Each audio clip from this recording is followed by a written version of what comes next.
In Laboratory Reddit, today's story is... My father rejected me for looking like my unfaithful mother. 9 years later, my grandparents inherit 80% of me and my family explodes. Hello, everyone. I am a 22-year-old woman who needs help with a complicated situation. I have just received some important news that is causing a lot of problems in my life. As I don't have a close family and my friends are divided on the subject, I am turning to you to find out if I am doing the wrong thing. The story is a bit long, so I appreciate your patience while I tell you the background information necessary to understand my situation. My estrangement from my family was not something I chose. It all started when I was 13. At that time, it was discovered that my mother was having an affair, which infuriated my father and led to their separation. Although it is common for divorced parents to try to maintain a cordial relationship for the sake of their children, my father wanted nothing to do with that. His only desire was to completely eliminate my mother from his life. Circumstances were in his favor, as my 3 older siblings, Jordan, 26, Coffee and Haley, both 24, sided with him. They, being much older than me, were completely disgusted with our mother and decided to go and live with Dad, leaving her alone. Although I was also extremely angry with my mother and did not want to live with her, I had no choice in the matter. My father made it very clear that he would not take me with him. His explanation was that I was too much like my mother, and he did not want to have a constant reminder of her betrayal, so he preferred to keep me as far away as possible. During my adolescence, I was devastated by the family breakdown and especially by my father's rejection.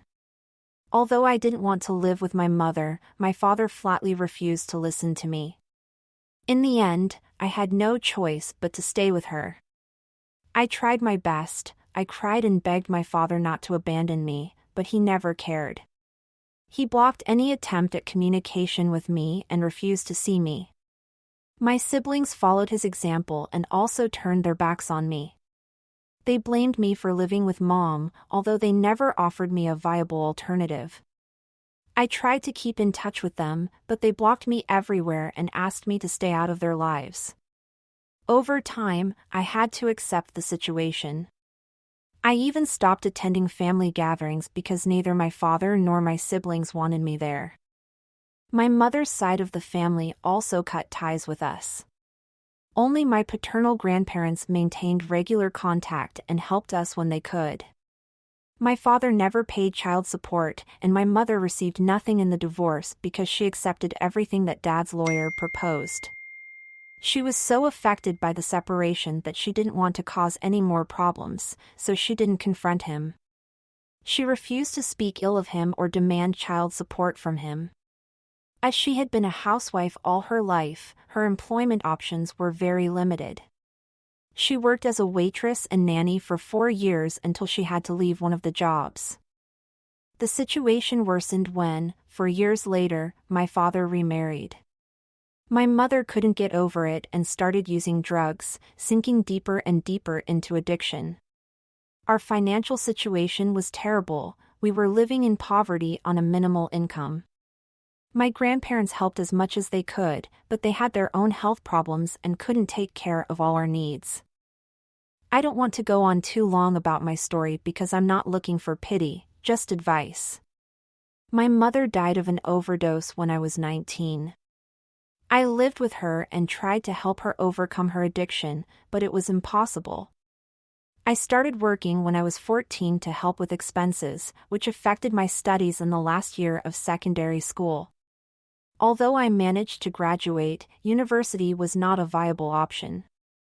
I got a job and now I have a decent job, although I am still very poor and I live in a rundown apartment with a roommate. I'm not saying this as a complaint, just so you understand my current situation. Recently, my grandparents informed me that they will leave me 80% of their assets. I was surprised because I expected it to be divided equally between my father and all his children. They explained that they wanted to make up for the fact that my father never paid child support or helped with my university studies. Personally, I feel grateful that someone cares about me and wants to help me. I think I deserve it, considering that my siblings have my father's support, while I was completely abandoned. However, my siblings are furious. They have found my social media and are bombarding my direct messages, calling me selfish, greedy, and worse. My father is doing the same. Now they are pressuring me to share the inheritance, arguing that they deserve it more. Some of my friends also think I'm being greedy, but I feel I'm right to want to keep it. All this pressure is making me doubt, so before I make a final decision, I need your opinions. Am I the idiot? What would you do in my situation? Addition, I need to clarify some points that keep coming up in the comments. Please don't judge my grandparents for not intervening sooner. They don't know the whole story. They constantly tried to get my father to pay child support, using everything from pressure to emotional blackmail, but he remained firm in his decision not to pay anything. I want to make it clear that I am not the product of infidelity. I am 100% my father's daughter, confirmed by DNA tests. As for my mother, although she is no longer with us and I prefer not to speak ill of her, I recognize that she could have handled the situation better. She could have taken my father to court for child support, but she felt guilty about his infidelity and didn't want to put any more pressure on him. I think deep down I hoped my father would go back to her after a while. When he announced his engagement, my mother lost control and started using drugs. I don't blame anyone for her death, it was the result of her own decisions. My father was always clear that he would never go back to her, but my mother refused to accept it. I don't understand why she cheated on him if she loved him so much. I guess it's something we'll never know. I also get a lot of questions about why I didn't report my mother's drug use, considering that I was a minor and it wasn't a suitable environment. I had several reasons for not doing so. Mainly, I didn't want to abandon my mother when she was at her worst. I knew that if I left, her situation would worsen and she would probably have died sooner. Yes, my mother made mistakes, but at least she didn't abandon me like my father did. If I distanced myself from everyone who had hurt me, even just a little, I would be completely alone and probably on the street. Update 1. Honestly, when I posted my story, I expected everyone to call me an idiot. To my surprise, the vast majority have told me that I am not, NTA. I must confess that this took me completely by surprise. For weeks, I received messages from 4 different people calling me an idiot and worse. Some friends also joined in the criticism. All these accusations were making me doubt myself.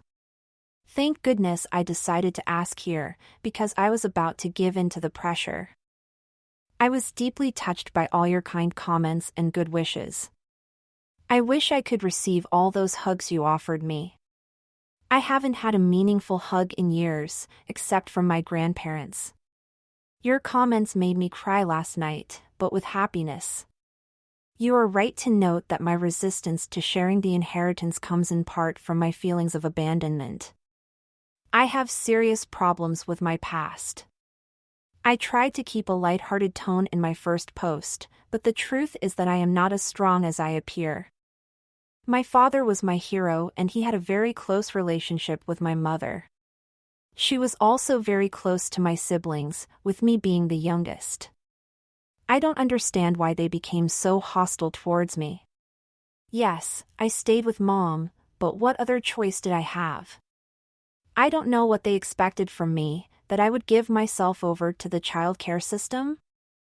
As for why I never reported my mother's drug abuse, they have no idea how terrible the situation was.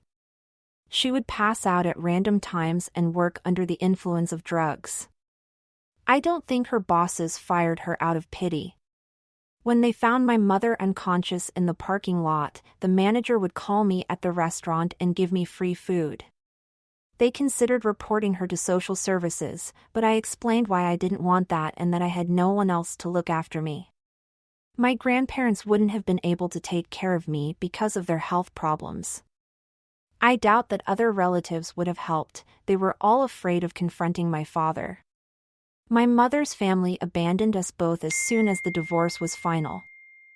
Regarding the DNA test that I mentioned in the addition, I'm sorry for having said it so suddenly. I didn't include it in the original publication because my story was already quite sad and I didn't want to make it any longer. My father began to doubt my paternity after discovering my mother's infidelity. I noticed how he gradually distanced himself, but I didn't confront him. I also felt sorry for him, you know? I was completely on his side until he started treating me badly. I agreed to take the DNA test hoping it would put his doubts to rest. My mother always swore I was her daughter. The results confirmed it, but it still didn't change her attitude. There was nothing I could do about it, despite my pleas and tears. My grandparents tried to include me in family events so that we could reconcile. But my father and siblings threatened not to attend if I went. Although my grandparents would have defended me, I preferred to stay away. I didn't want to be the reason they stopped seeing their son and other grandchildren. The irony is that for years after the divorce, I developed self-hatred and an identity crisis. I saw myself as a symbol of the failure of my parents' marriage. It was a horrible feeling that I struggled with a lot. My mother, despite her infidelity, helped me get through it. She may have cheated on my father, but she tried to be a good mother. At least she cared about me, unlike the others. It hurts a lot, but none of this is my fault. Thank you for helping me believe that again. And don't worry, I won't give up a single cent of my share. It's my grandparents' money and they can decide who to leave it to. My father and siblings have no right to demand that I share the inheritance. I will send them a firm message telling them to stop harassing me. I hope they stop, or I will have to seek legal help with my grandparents' support. Update 2. Hello again, I need some more advice. I thought I could resolve this by sending a message to my father and siblings, but it's not working. I asked them to stop bothering me, but they're not listening. I talked to my grandparents about the bullying because I couldn't hide it any longer.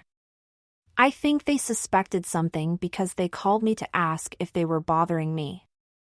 I told them the whole truth. Now my grandparents have organized a family meeting with everyone. Apparently my father and siblings have agreed to attend to discuss the situation. It will be the first time in 5 years that I will see them. I feel uncomfortable with the idea.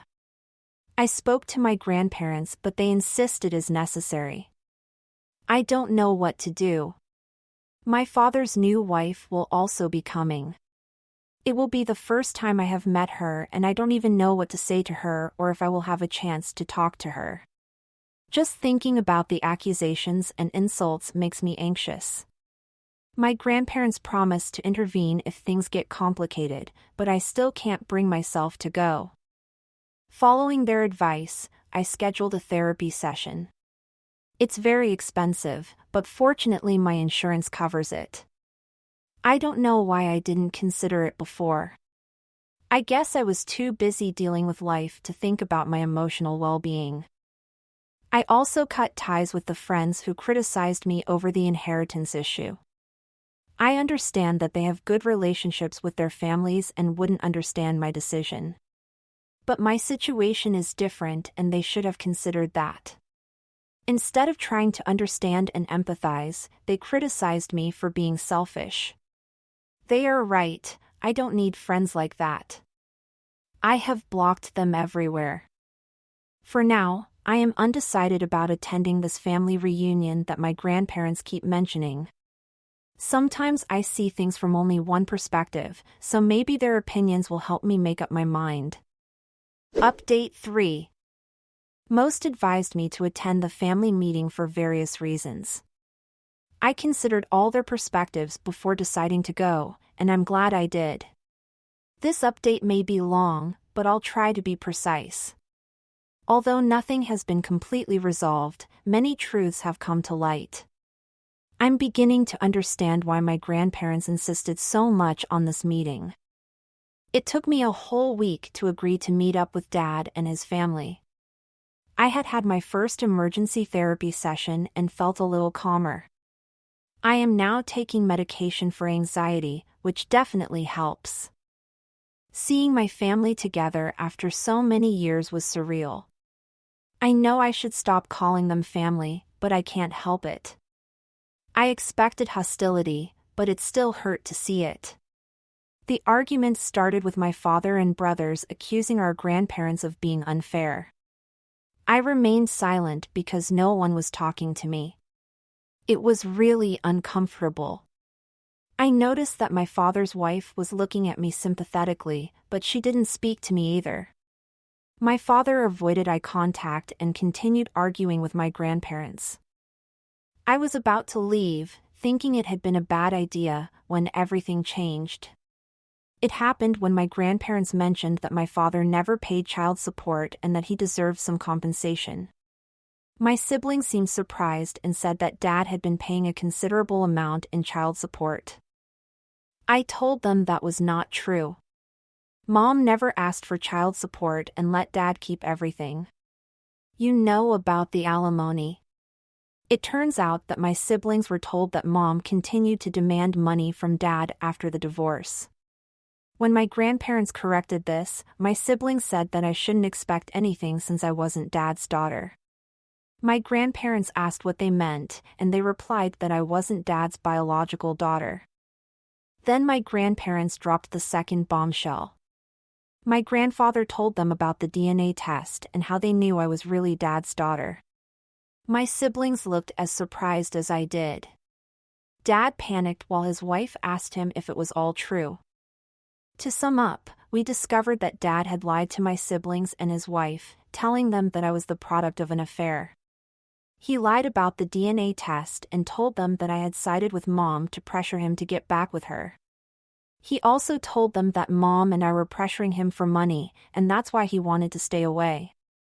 I can't express how terrible I felt hearing all this. My father was so desperate to get me out of his life that he lied to everyone to turn them against me. Me, his biological daughter, a simple teenager. I left soon after because I couldn't bear to be there. My brothers and Dad's wife tried to make him respond, but he just stared at the floor without saying a word as I left. I heard my older brother ask me to stay, but Grandma told him to give me space. Now I'm at home writing this. Some time has passed and I haven't heard from my grandparents. I don't know how long the others stayed or if the situation got worse. I don't feel well right now. The only thing I know for sure is that I never want to see or talk to my father again. Some of you here defended him and criticized me for not being understanding. Well, I want to see what you have to say now. I have lost all love and respect for him forever.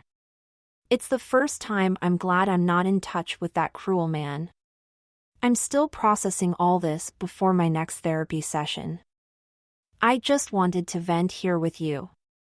Update 4. A few days have passed and I have some news to share. First, I want to thank you all very much for your good wishes. It's comforting to know that there are decent people in the world. As you can imagine, I don't have many people to comfort me when I'm sad. My group of friends is reduced to 2 people and I don't have a partner. So your kind words meant a lot.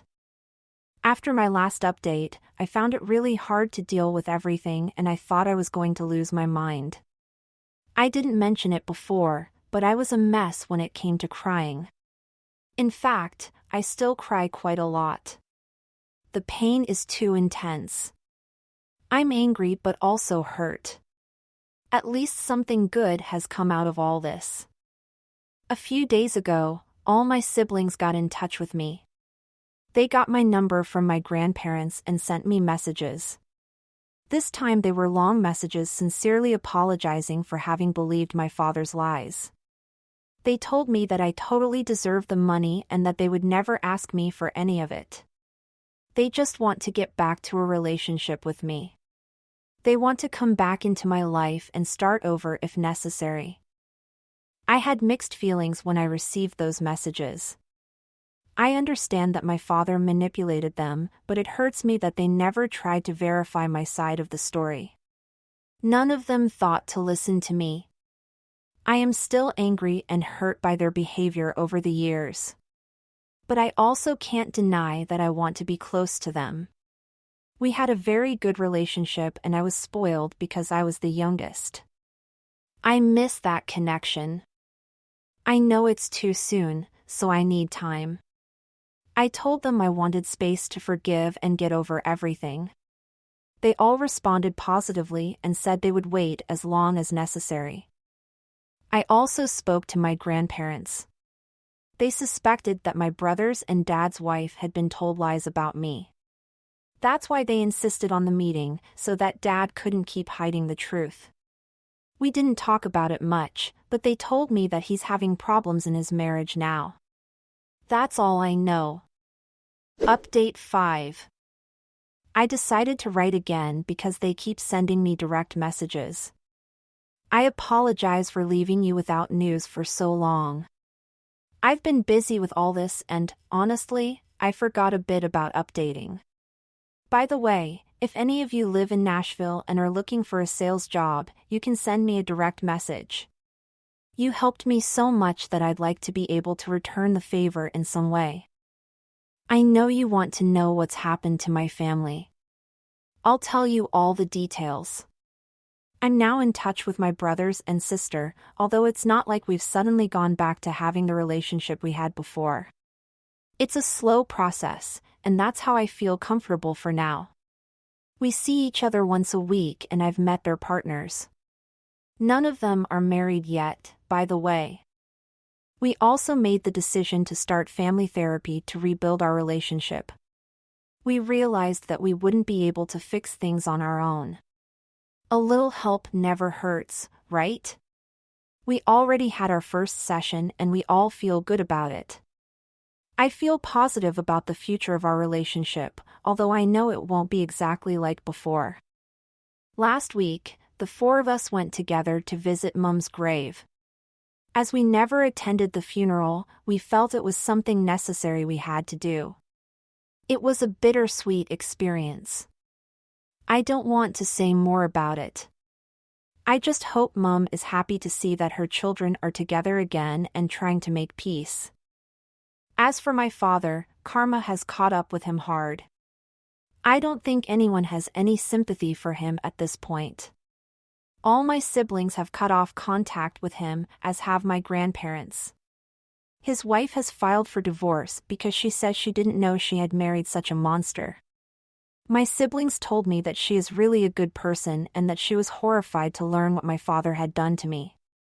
She was so upset that she left the house that same night and hasn't returned since.